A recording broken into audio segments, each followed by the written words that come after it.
हिंदुस्तान जो कभी सोने की चिड़िया कहलाता है, विदेशों से आए हुए क्रूर और आतताइयों के द्वारा इस सोने की चिड़िया के परों को कतर। मंदिरों के विध्वंस, भारतीय योद्धाओं की वीरता, भारत माता के इन सच्चे सपूतों को इतिहास के पन्नों पर वो स्थान नहीं दिया, और मुगलों की क्रूरता से भरे अतीत के काले पन्ने। कि अतीत के इन पन्नों को फिर से खोला जाए और हिंदुस्तान का सच्चा इतिहास हिंदुस्तान के समक्ष रखा। देखिए, रोंगटे खड़े कर देने वाला ये विशेष कार्यक्रम हिंदू वॉरियर। जोधपुर, जिसको रियासतकालीन राजस्थान में मारवाड़ का क्षेत्र कहा जाता था, मारवाड़ या मरुवाड़, जिसका अर्थ होता था मृत्यु का प्रदेश, जहां दूर दूर तक वनस्पति नहीं, रेत ही रेत के टीले, तो इसीलिए इसको मारवाड़ कहा जाता था। और जोधपुर के आसपास के और जो क्षेत्र थे ये संयुक्त रूप से मारवाड़ में आते थे। और रियासतकालीन राजस्थान की सबसे बड़ी रियासत हुआ करती थी क्षेत्रफल के आधार पर, वो थी मारवाड़। इसी मारवाड़ के शासक थे महाराजा जसवंत सिंह राठौड़। ये राठौड़ रियासत थी और सन 1678 ईस्वी में महाराजा जसवंत सिंह राठौड़ की जमरूद में मृत्यु हो गई। नवंबर 1678 ईस्वी में जब उनकी मृत्यु हुई तो उस समय तक उनके कोई जीवित उत्तराधिकारी तो नहीं था, लेकिन उनकी मृत्यु के समय तक उनकी दो रानियां गर्भवती थी। एक थी जादम, एक थी नरू की। और इन दोनों ही रानियों ने जब ये जमरूद से वापस आ रहे थे और 19 फरवरी 1679 ईस्वी के आसपास ये लाहौर पहुंचे, तो वहां लाहौर पहुंचकर दोनों गर्भवती रानियों ने राजकुमारों को जन्म दिया। एक राजकुमार का नाम अजीत सिंह था और एक का था दलथम्बन। हालांकि दलथम्बन की बाद में रास्ते में मृत्यु हो गई। अलग अलग सोर्स अलग अलग बात कहते हैं कि रास्ते में मृत्यु हो गई या फिर जब औरंगजेब के चंगुल से छुड़ाकर मारवाड़ ले जा रहे थे तब मृत्यु हो गई। तो खैर हम उस विषय में नहीं जाएंगे क्योंकि वो हमारा अभी विषय नहीं है। तो दोनों रानियों ने राजकुमारों को जन्म दिया, लेकिन जब महाराजा जसवंत सिंह की मृत्यु हुई थी तो उस समय तक उनके जब जीवित उत्तराधिकारी नहीं थे, इसी को मुगल शासक औरंगजेब ने एक अच्छा अवसर समझा मारवाड़ रियासत को हड़प लेने का और मारवाड़ को खालसा में शुमार कर दिया, मतलब खालसा घोषित कर दिया। हालांकि कुछ समय के लिए 2 या 3 महीने के लिए गौरीशंकर हीराचंद ओझा के अनुसार 2 या 3 माह के लिए जोधपुर के ही इंद्र सिंह राठौड़ को मारवाड़ का शासक बना दिया गया था। लेकिन कुछ समय बाद ही औरंगजेब ने इंद्र सिंह से जोधपुर का राज्य वापस ले लिया, उसको खालसा में शुमार कर दिया और वहां की देख रेख के लिए मुगल अधिकारियों की नियुक्ति कर दी। किसी को फौजदार बना दिया, किसी को किलेदार बना दिया, किसी को वहां पर जैसे थानेदार की आज जो पोस्ट होती है, तो अलग अलग पदों पर वहां नियुक्त कर दिया गया। खैर, ये जो राठौड़ सरदार हैं, इन राजकुमारों को लेकर जब औरंगजेब के पास में पहुंचे तो औरंगजेब बात को टालता रहा, जोधपुर का राज्य देने की बात को टालता रहा। इसी के संबंध में गोपीनाथ शर्मा ने अपनी किताब राजस्थान का इतिहास पेज नंबर 363 पर एक पत्र का हवाला देते हुए लिखा है। वो पत्र है दिलखुश का पत्र। तो दिलखुश के द्वारा लिखा गया है कि औरंगजेब अजीत सिंह को जोधपुर का राज्य देने को तैयार था अगर वो इस्लाम धर्म स्वीकार कर लेता तो। हालांकि अजीत सिंह तो उस समय बालक ही था, तो इस्लाम धर्म स्वीकार करने की जिम्मेदारी किसकी? जो अजीत सिंह के संरक्षक थे, यानी जो राठौड़ सरदार थे। अब इस्लाम धर्म कैसे स्वीकार करा लिया जाए? हालांकि इस बात में कितनी सच्चाई हो सकती है कि अजीत सिंह को अगर इस्लाम धर्म स्वीकार करा दिया जाता तो मारवाड़ या जोधपुर का राज्य मिल जाता। तो इसके संबंध में गोपीनाथ शर्मा कुछ जागीरों के संबंध में लिखते हैं, जैसे चोगीगढ़ हो गई, देवगढ़ हो गई और माऊ। इनका उल्लेख करते हुए ये लिखते हैं कि औरंगजेब ने इन जागीरों का जागीरदार उन लोगों को बनाया जो इसके विरोधी हकदार थे, मतलब जिनका हक नहीं था, लेकिन बावजूद इसके इन जागीरों का जागीरदार उन लोगों को बना दिया। क्यों बना दिया? जो विरोधी लोग थे, क्योंकि उन्होंने इस्लाम धर्म स्वीकार कर लिया था। इसके अतिरिक्त इसी किताब में राजस्थान का इतिहास पेज नंबर 363 पर गोपीनाथ शर्मा ये लिखते हैं, और भी बहुत सारे सोर्सेज में ये जानकारी मिलती है कि औरंगजेब ने एक अलग किसी और बच्चे को अपने पास में रखा अजीत सिंह बताकर, और उसका नाम रखा गया मुहम्मदी राज। और जब उस बालक की मृत्यु हुई तो उसका अंतिम संस्कार पूरे इस्लामिक रीति रिवाज के अनुसार किया गया। तो इस बात में सच्चाई हो सकती है कि औरंगजेब ने यह कहा हो दिलखुश के अनुसार कि अगर ये बालक अजीत सिंह इस्लाम धर्म स्वीकार कर लेता है तो मैं इसको जोधपुर का राज्य दे दूंगा। खैर, वहां पर ये हम जानते हैं जब वो दिल्ली में थे, राजकुमार और राठौड़ सरदार, बहुत उनको संघर्ष करना पड़ा और दुर्गादास राठौड़ और अन्य सरदारों की बुद्धि से, उनके नेतृत्व से जैसे तैसे अजीत सिंह को छुड़ाकर औरंगजेब के चंगुल से छुड़ाकर और मारवाड़ की ओर लाया गया। तो अजीत सिंह मारवाड़ की ओर आ गए, उनको सिरोही में रखा गया। सिरोही में एक स्थान आता है कालिंदी, उस कालिंदी स्थान पर जयदेव ब्राह्मण के घर पर अजीत सिंह की परवरिश की, देखभाल की व्यवस्था की गई और आसपास में नजर रखने के लिए एक व्यक्ति मुकुंद दास खींची, जो सन्यासी के रूप में आसपास में रहते थे और इस बात पर नजर रखते थे कि यहां कोई मुगल तो नहीं आ रहा, जिसकी वजह से अजीत सिंह को कहीं कोई खतरा तो नहीं हो रहा। लेकिन जब बाद में यह लगा कि यहां पर अब अजीत सिंह की जान सुरक्षित नहीं है, तो उनको जयदेव ब्राह्मण के घर से हटाकर और मेवाड़ में ले जाया गया। उस समय मेवाड़ के जो महाराणा थे वो थे महाराणा राज सिंह, जो 1652 से और 1680 ईस्वी तक मेवाड़ के शासक रहे थे। दुर्गादास राठौड़ ने मेवाड़ के महाराणा से संपर्क साधा और मेवाड़ के महाराणा ने अपने राज्य में कुछ गांवों का पट्टा दे दिया और अजीत सिंह को, मारवाड़ के जो भावी उत्तराधिकारी थे, उनको अपने संरक्षण में ले लिया और दुर्गादास राठौड़ से कहा कि आप निश्चिंत रहिए। अब एक क्वेश्चन और निकल कर आता है कि मेवाड़ के महाराणा ने औरंगजेब के विरुद्ध जाकर दुश्मनी लेकर अजीत सिंह को अपने यहां पर संरक्षण क्यों दिया? तो इसका कारण बताते हैं एक प्रसिद्ध इतिहासकार हैं सर जदुनाथ सरकार। वो ये कहते हैं कि अजीत सिंह की जो माता थी वो मेवाड़ राजघराने से संबंधित थी, इसीलिए महाराणा राज सिंह ने अजीत सिंह की सहायता की थी औरंगजेब के विरुद्ध जाकर, मतलब मारवाड़ रियासत की सहायता की थी। लेकिन हमको एक रीजन और समझ में आता है कि जब औरंगजेब ने मारवाड़ को खालसा में शुमार कर दिया था तो मारवाड़ और मेवाड़ की सीमाएं लगती थी। अब मारवाड़ में अगर औरंगजेब या मुगल अधिकारियों का वर्चस्व बढ़ता है तो आने वाले समय में मेवाड़ की सीमाएं भी सुरक्षित नहीं रहेंगी और हो सकता है इस कारण से भी मेवाड़ के महाराणा राज सिंह ने मारवाड़ रियासत की सहायता की। हालांकि मारवाड़ रियासत की ओर से सारे जो कर्तम दर्ता थे, जो निर्णय ले रहे थे, वो दुर्गादास राठौड़ ले रहे थे, क्योंकि अभी अजीत सिंह तो अभी बालक ही थे। खैर, इतनी पृष्ठभूमि आपको अच्छे से समझ में आई। अब यहां मारवाड़ और मेवाड़ जब एक हो गए, मारवाड़ में तो राठौड़ और मेवाड़ में सिसोदिया, तो जब राठौड़ों और सिसोदियाओं का गठबंधन हो गया, दोनों शक्तियां एकजुट हो गई, तो औरंगजेब को यह बात खटकने लगी और औरंगजेब ने दोनों रियासतों को दबाने के लिए, कुचलने के लिए अपने पुत्रों, अपने अलग अलग मुगल अधिकारियों के नेतृत्व में बड़ी बड़ी मुगल सेनाएं मेवाड़ और मारवाड़ की ओर भेजी। अपने पुत्र आजम को भेजा, मुअज्जम को भेजा और अपने पुत्र अकबर को भी भेजा। अब ये अकबर वो अकबर नहीं है जो मुगल शासक अकबर थे, वो अकबर अलग हैं और औरंगजेब के पुत्रों में से एक पुत्र का नाम भी अकबर था। तो औरंगजेब ने अपने पुत्र अकबर को भेजा चित्तौड़ के मोर्चे पर, मतलब चित्तौड़ के मोर्चे पर मुकर्रर किया। अब चित्तौड़ तो मेवाड़ का पार्ट था, मेवाड़ पर चारों तरफ से औरंगजेब ने सेना इसलिए लगा दी क्योंकि मेवाड़ में अजीत सिंह थे और मेवाड़ के महाराणा मारवाड़ रियासत की सहायता कर रहे थे। तो जब अकबर को चित्तौड़ के मोर्चे पर मुकर्रर किया और वहां उसको सफलता नहीं मिली, तो औरंगजेब ने अकबर को वहां से हटाकर देसूरी की ओर भेज दिया। देसूरी वर्तमान में आता है राजस्थान के पाली जिले में। अब वहां पर जब वो देसूरी की ओर गया अकबर का सेनापति था इस अभियान में तहव्वर खां। तो जब ये उस ओर जा रहे थे तो मार्ग में कुछ रास्तों, कुछ हिस्सों पर, कुछ क्षेत्रों में इनको राठौड़ों का भारी सामना करना पड़ा। जैसे ब्यावर पहले निकले, ब्यावर से मेड़ता, मेड़ता से ये पहुंचे सोजत। तो जगह जगह राठौड़ों ने इनको खूब लूटा, खूब छकाया, खूब परेशान किया और अंत में अपने प्राणों का उन्होंने बलिदान दे दिया लड़ते हुए राठौड़ों ने। जैसे तैसे ये लोग लड़ते लड़ाते मुगल ये पहुंचे देसूरी तक। अब देसूरी ये पहुंचे सोजत तक, क्योंकि देसूरी अभी नहीं पहुंच पाए, आगे का मार्ग बहुत कठिन था और उस समय ये जो हिस्से थे ये मेवाड़ में ही आते थे महाराणा राज सिंह के समय। तो जब ये वहां तक पहुंचे सोजत तक, अब आगे का रास्ता कठिन।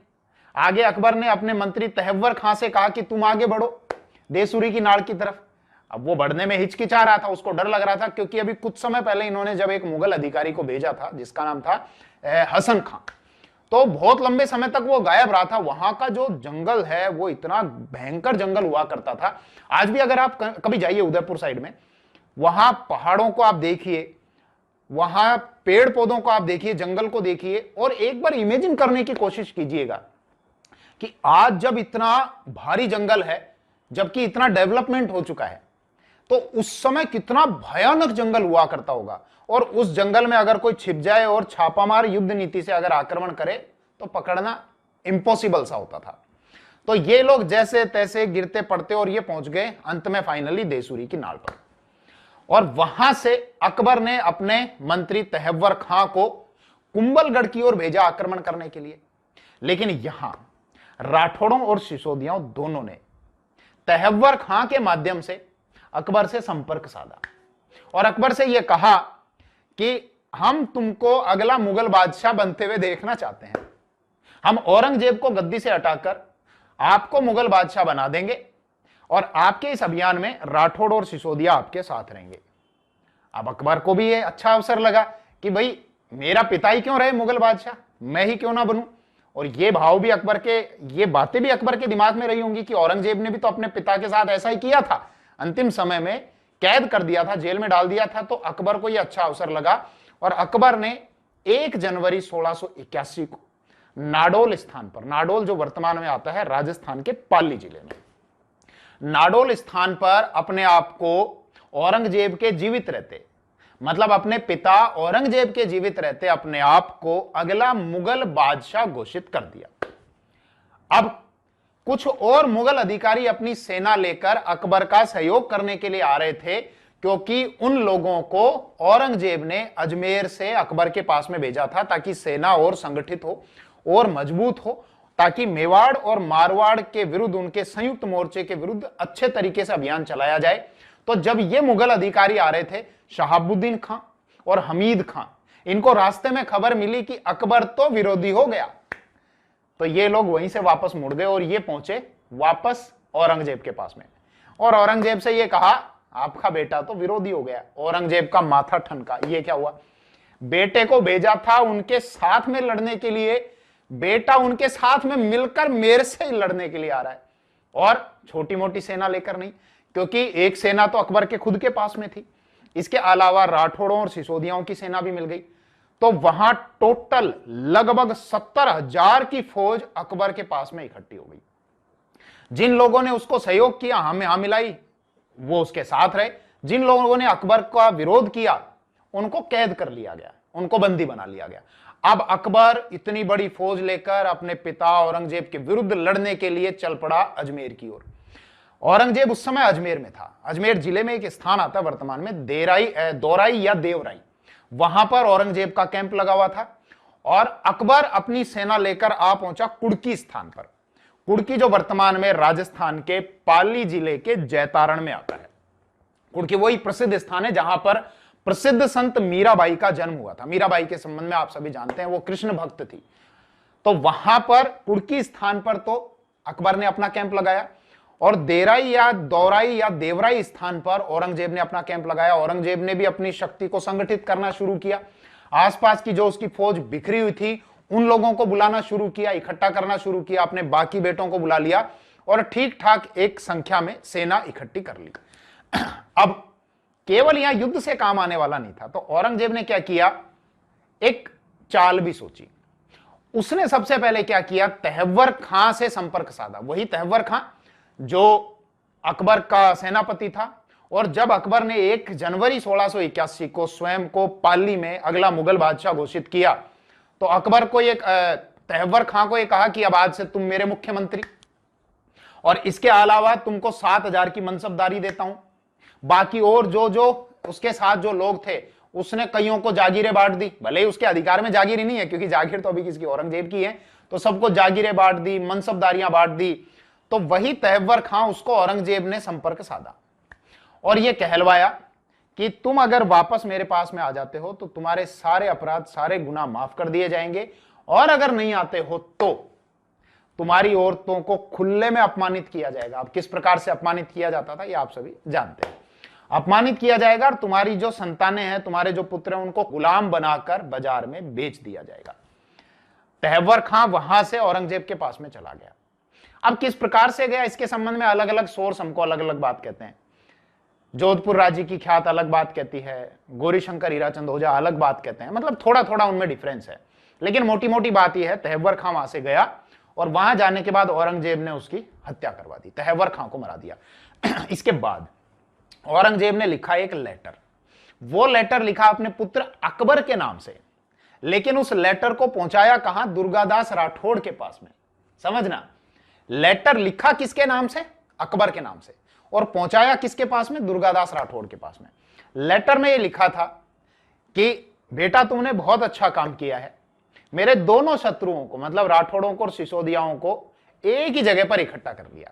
अब दोनों पर एक साथ वार किया जा सकता है। कल जब युद्ध हो तो उनको हरावल दस्ते में रखना। हरावल का मतलब सबसे आगे वाली पंक्ति में रखना, आगे वाली पंक्ति को हरावल दस्ता कहते थे। उनको आगे वाली पंक्ति में रखना, आगे से तो मैं उन पर वार करूंगा, पीछे से बेटा तू उन पर वार करना। अब दुर्गादास राठौड़ ने जब ये पत्र पढ़े तो एक बार शुरू में उस पर विश्वास नहीं किया। उस पत्र की सच्चाई जानने के लिए दुर्गादास राठौड़ पहले अकबर के कैंप की ओर गए। रात घनी थी, वो सोया हुआ था और उसके सेवकों ने अकबर को जगाने की इजाजत नहीं दी। तो दुर्गादास राठौड़ गए तहव्वर खां के कैंप की ओर, जो उसका मुख्यमंत्री था, मुख्यमंत्री। तो वहां तहव्वर खां भी नहीं था। समाचार ये मिला साहब वो तो औरंगजेब के पास जा चुका। अब दुर्गादास राठौड़ को नहीं पता कि वहां पर तहव्वर खां की हत्या कर दी गई। तो जब ये इस प्रकार की घटनाएं हुई कि तहव्वर खां नहीं है, औरंगजेब के पास में जा चुका, तो उस पत्र पर यकीन हुआ दुर्गादास राठौड़ को, और रात को ही वहां से राठौड़ और सिसोदिया वापस अपनी अपनी सेनाएं लेकर चले गए। सुबह हुई, अकबर ने देखा यहां तो कोई नहीं है, सारा इलाका सूना, मेरे पास में तो कोई बची कुची सेना रह गई। अब वहां से अकबर ने अपना सामान समेटा, ऊंटों पर जो थोड़ा बहुत खजाना था उसको लादा, अपनी रानियों को घोड़े पर बैठाया और वहां से भागा। औरंगजेब ने अपने बेटे मुअज्जम को अकबर के पीछे लगा दिया, जा बेटा पकड़ ला उसको। 2 दिन तक वो भागता रहा, दुर्गादास राठौड़ के पास में गया, सारी सच्चाई बताई तो दुर्गादास राठौड़ ने उसको अपने संरक्षण में ले लिया। अब लेकिन यहां बात बनने वाली नहीं थी, क्योंकि सारी कहानी पलट चुकी थी। तो दुर्गादास राठौड़ अकबर को लेकर दक्षिण की ओर गए और वहां मराठों से संपर्क साधा। इस समय मराठे जो थे, मराठों के शासक थे, वो थे शिवाजी महाराज के पुत्र संभाजी राजे। उन्होंने मुलाकात की रायगढ़ से कुछ स्थान, एक दूर एक कोई स्थान आता है, वहां पर मुलाकात की। खैर वहां पर अब क्या हुआ ये विषय नहीं, अब फोकस करते हैं उस विषय पर कि जब अकबर दक्षिण की ओर गया तो उससे पहले उसने अपने पुत्र, छोटे से पुत्र बुलंद अख्तर और अपनी पुत्री सफीयतुन्निसा को दुर्गादास राठौड़ को सौंप दिया और यह कहा इन दोनों की जिम्मेदारी अब आपकी। दुर्गादास राठौड़ ने उनकी परवरिश कराई अच्छे से, शारीरिक, मानसिक, शैक्षणिक, जो भी उनको ज्ञान देना था, जो भी उनकी जिस प्रकार से एक अच्छी तालीम दिलाई जानी थी वो की। ओझा ने इस संबंध में लिखा है। अब लेकिन 1697-98 ईस्वी के आसपास की जब बात है तो औरंगजेब की वो पोत्री सफीयतुन्निसा वो युवा हो रही थी, जवान हो रही थी, और अपनी जवान होती हुई उसी पोत्री की चिंता हुई औरंगजेब को। और औरंगजेब ने जोधपुर के अपने हाकिम शुजाअत खां को एक पत्र लिखा और यह कहा जिस प्रकार भी हो सके मेरे सम्मान की रक्षा करो। औरंगजेब को यह भय था, यह डर था कि पुत्री जवान हो रही है और उसके साथ कुछ गलत ना हो जाए। हुआ हालांकि इसका बिल्कुल उल्टा। अब थोड़ा सुनते जाना। तो पहले प्रयास भी किए गए थे, लेकिन राठौड़ों के द्वारा उसकी पौत्र और पौत्री को लौटाया नहीं गया था। लेकिन बाद में अब शुजाअत खां ने जब मोर्चा संभाला तो शुजाअत खां ने यहां पर एक व्यक्ति को मध्यस्थ बनाया। वो व्यक्ति था ईश्वरदास, जो पाटन का नगर ब्राह्मण था। पाटन वर्तमान में आता है गुजरात में। ईश्वरदास के राठौड़ों से भी अच्छे संपर्क थे, मुगलों से भी अच्छे संपर्क थे, इतिहास में भी अच्छी रुचि थी। एक किताब लिखी है फतुहात ए आलमगीरी, जिसके संबंध में मैंने बताया, उसमें इन घटनाओं का उल्लेख किया गया है। ईश्वरदास ने दुर्गादास राठौड़ से संपर्क साधा और प्रयत्न करके दुर्गादास राठौड़ औरंगजेब की पौत्री को औरंगजेब के समक्ष उपस्थित करवा दिया, यानी उनको ससम्मान औरंगजेब के पास पहुंचा दिया गया, सफीयतुन्निसा को। अब जब सफीयतुन्निसा वहां पहुंची तो औरंगजेब ने यह इच्छा व्यक्त की, कहा कि भाई इनकी इस्लामिक तालीम के लिए एक शिक्षक की व्यवस्था की जाए और जितने भी इस्लामिक रीति रिवाज होते हैं, परंपराएं होती हैं, वो सारी सब इनको सिखाई जाएं। तो सफीयतुन्निसा ने यह कहा कि दादाजी मुझे अभी पहले सफीयतुन्निसा को ही लौटाया गया था, बाद में उसके पौत्र बुलंद अख्तर को लौटाया गया। तो सफीयतुन्निसा ने कहा कि मेरी जो परवरिश है वो इस्लामिक रीति रिवाज के अनुसार ही की गई है और मुझे पूरी कुरान कंठस्थ याद है। हमारे लिए एक शिक्षिका की, मुस्लिम शिक्षिका की व्यवस्था कराई गई थी और वो अजमेर से लाई गई थी मुस्लिम शिक्षिका, जिन्होंने हमको कुरान की शिक्षा दी, इस्लाम धर्म की शिक्षा दी। तो औरंगजेब को बड़ा अचंभा हुआ कि एक हिंदू के घर में तुम्हारी परवरिश एक पूरे मुस्लिम रीति रिवाज के अनुसार की गई, तुमको कुरान उपलब्ध कराई गई, कुरान की शिक्षा दीक्षा दी गई, उसकी आयतें याद कराई गई, ये सब किसके द्वारा कराया गया? औरंगजेब ने पूछा। तो सफियतुन्निसा ने कहा दुर्गा बाबा, मतलब दुर्गादास राठौड़ के बारे में कहा कि उन्होंने ये सारी व्यवस्था हमारे लिए कराई थी। तो अब औरंगजेब ने पूछा क्या ये सब कराने के पीछे उसको किसी पुरस्कार की उम्मीद थी? क्या वो किसी प्रकार का पुरस्कार प्राप्त करना चाहता है? हालांकि पहले ये सुनने के बाद कि दुर्गादास राठौड़ ने एक हिंदू होने के बावजूद मुस्लिम रीति रिवाज से मेरी पोत्री की पूरी शिक्षा व्यवस्था कराई, मुस्लिम तालीम दी गई, तो जितने भी पुराने जो कटुता के भाव थे औरंगजेब के मन से वो भाव धुल गए। फिर ये पूछा कि क्या वो किसी प्रकार की पुरस्कार की उम्मीद रखते हैं मेरे से? तो सफियतुन्निसा ने कहा देखो मुझे इस संबंध में ज्यादा नहीं पता, ईश्वरदास आपको इस संबंध में ज्यादा अच्छे से बता सकते हैं। कि ऐसा क्यों कहा? क्योंकि सफियतुन्निसा और दुर्गादास राठौड़ ने बड़े होने के बाद एक दूसरे का ना तो कभी चेहरा देखा और ना एक दूसरे के सामने आकर वो बात किया करते थे खुलकर। इस संबंध में एक कहावत भी है जो इस प्रकार से है कि बाबो कहत पुकारती देखो नहीं उंडरो वेश, मतलब मैं तो बाबा कह के पुकारती थी, देखो नहीं उंडरो वेश, उनका वेश मैंने देखा ही नहीं, वो कैसे दिखते थे, कैसे लगते थे। कारण की निज नैन छू, मतलब अपने नैनों से, देखो नहीं दुर्गेश, मतलब मैंने दुर्गेश को या दुर्गा बाबा को कभी देखा ही नहीं। अगर बात भी होती थी तो एक पर्दे में होती थी, वो कभी अपना चेहरा दिखाते ही नहीं थे और ना ही मेरा चेहरा देखते थे। इन बातों को सुनकर निश्चित रूप से औरंगजेब के मन में बहुत सम्मान के भाव आए होंगे, जो कि आगे अब पता लगता है कि औरंगजेब ने उनको सम्मान देने के लिए यहां तक पेशकश कर दी, जो मनसबदारी चाहिए वो मनसबदारी ले लो। लेकिन दुर्गादास राठौड़ ने मना कर दिया कि साहब मेरे को कुछ नहीं चाहिए। अभी मैं बताऊंगा इसके संबंध में।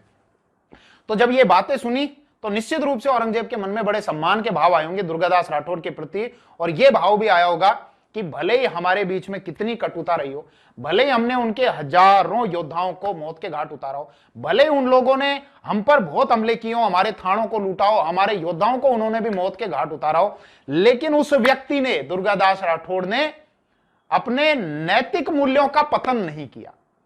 और नैतिक मूल्य हो, मोरल वैल्यूज हो तो इस प्रकार की हो जैसी दुर्गादास राठौड़ में थी। अब औरंगजेब ने ईश्वरदास को 200 सिपाहियों के साथ में उनका नेता बनाकर दुर्गादास राठौड़ के पास भेजा, इस प्रस्ताव के साथ में कि जो चाहिए, जो मनसबदारी चाहिए वो ले लो। लेकिन दुर्गादास राठौड़ की एक ही डिमांड थी, एक ही मांग थी, मुझे कुछ नहीं चाहिए। और दुर्गादास राठौड़ ने बड़ी से बड़ी मनसबदारी को ठोकर मार दी, मना कर दिया। केवल एक ही डिमांड थी कि अजीत सिंह को मारवाड़ का शासक बना दिया जाए। लेकिन औरंगजेब अजीत सिंह को मारवाड़ का शासक बनाने को तैयार नहीं था। अगर वहां पर दुर्गादास राठौड़ स्वयं के लिए भी हाँ कर लेते कि ठीक है मुझे बना दिया जाए, तो औरंगजेब बिना विलंब किए हुए दुर्गादास राठौड़ को मारवाड़ का या जोधपुर का शासक बना देता। लेकिन उन्होंने अपने लिए उस पूरी मनसबदारी को, उस पूरे पद को त्याग दिया। इस संबंध में भी एक कहावत चलती है। क्या चलती है कि जब औरंगजेब ने पूछा बताओ तुम्हें क्या चाहिए, तो दुर्गादास राठौड़ ने कहा कि खगवालो जगवालो वालो मर्धर देश। वालो का मतलब होता है प्रिय या प्यारा, तो खग वालो मतलब मुझे अपनी तलवार प्यारी है, जग वालो संसार प्यारा है, वालो मर्धर देश मेरा जो मर्धर देश है, मेरा जो मारवाड़ है, मेरी जो मातृभूमि है वो मुझे प्यारी है। शाम धर्म वहालो मतलब मुझे अपना हिंदू धर्म ये भी प्यारा है, लेकिन सदा नित वहालो नरेश, लेकिन सबसे बढ़कर मुझे अपना नरेश प्यारा है। तो अगर कुछ देना है तो मेरे नरेश को दीजिए, मेरे राजा को दीजिए, मुझे कुछ भी नहीं चाहिए। हिंदू वॉरियर।